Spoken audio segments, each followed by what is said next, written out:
This is project number 7, which is Orhan is innocent. So, first, I'm going to talk about Orhan's perspective, I guess, and then also, or narration, Orhan the child, and then Orhan the narrator.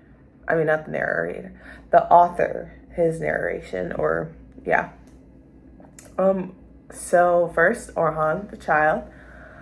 Right off the bat, you can tell that it's like a child, cause like the way that he describes things, and how he's referred to as obviously a child. Like he describes Black as tall, skinny, and a little frightening, like a child would, and then he just seems like an innocent child, not malicious or mean.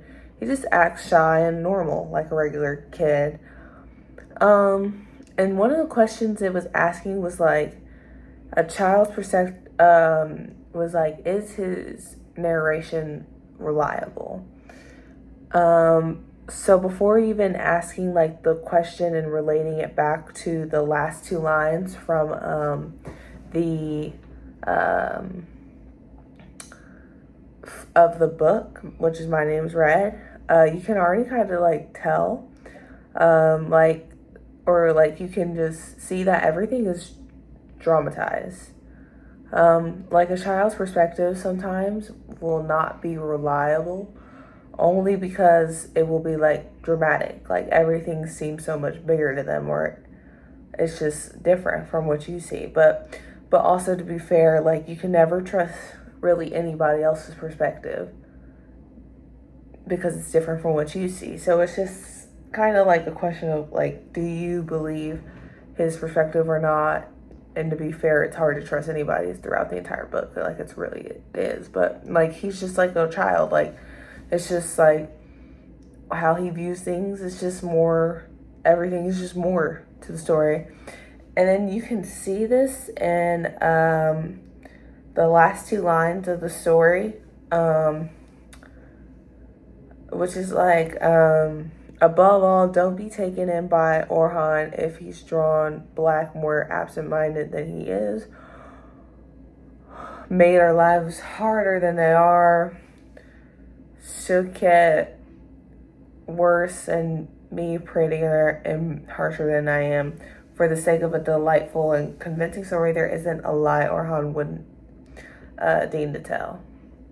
Like saying he made Orhan when he was narrating the story, and this part maybe the child, but just in general, like when he was narrating his story, his perspective, he made everything seem more than what it actually was.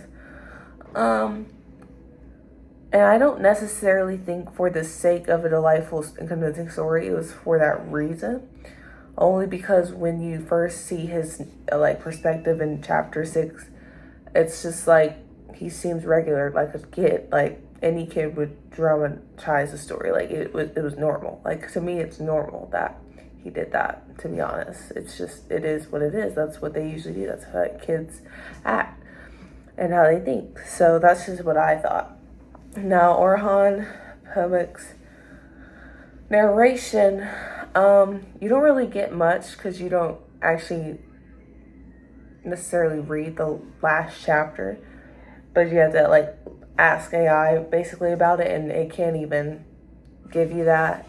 It can only give you like one line, and it's the line that from the last line of the book in general. So but to be fair, the author himself is you can't really ask if he's innocent because you don't know much about him, but the author does incorporate a way of like adding himself into the story, like by using his own name. It's just like him tying himself into the story of a sorts. Maybe like this is his reflection of his, I don't know, what he went through, or maybe it's just like his way of relating how the child is to him. I'm not necessarily sure, but like that's what I might think. However, the author of this book, you can tell through like the book itself, like through the first few chapters and how it was described and like the videos watched, it's a very deceptive. Like it's just a very, the book itself is very hard to understand, and it's just like there's so many tricks and twists and turns in the book itself.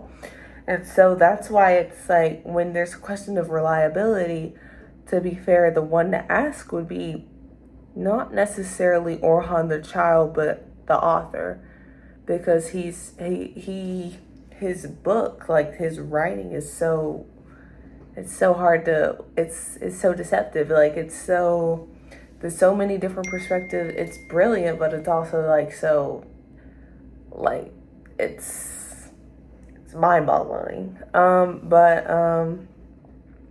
that's what I think, and not really a question of innocence with him.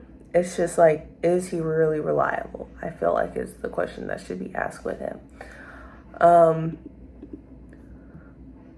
Yeah, I think the child is innocent. Overall, I do think the child is innocent. And I don't think he's, like, though they're saying for, like, the sake of trying to get a better story or something like that, like, based off the information of what I've seen, it's just like, it's a kid. That's how they are.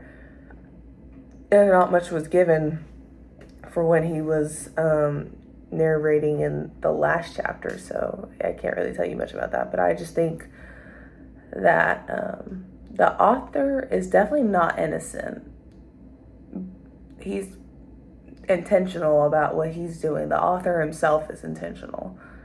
The way he writes his stories, the way he's deceptive and brilliant, but also just hard to understand. But like, it's just, and with twists and turns and plot twists and everything, and that's how he is. That's how his writing is.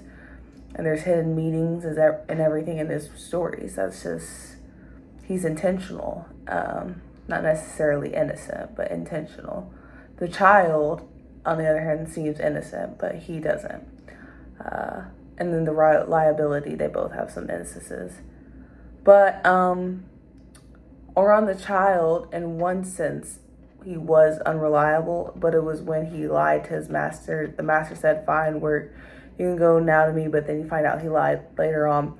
But it wasn't even like he was hurting anybody. It wasn't like a bad lie. So it wasn't like, is he really like, it wasn't that bad. But he is technically unreliable in that sense. But not that bad. But he is technically innocent. So that's what I think overall about the chapter.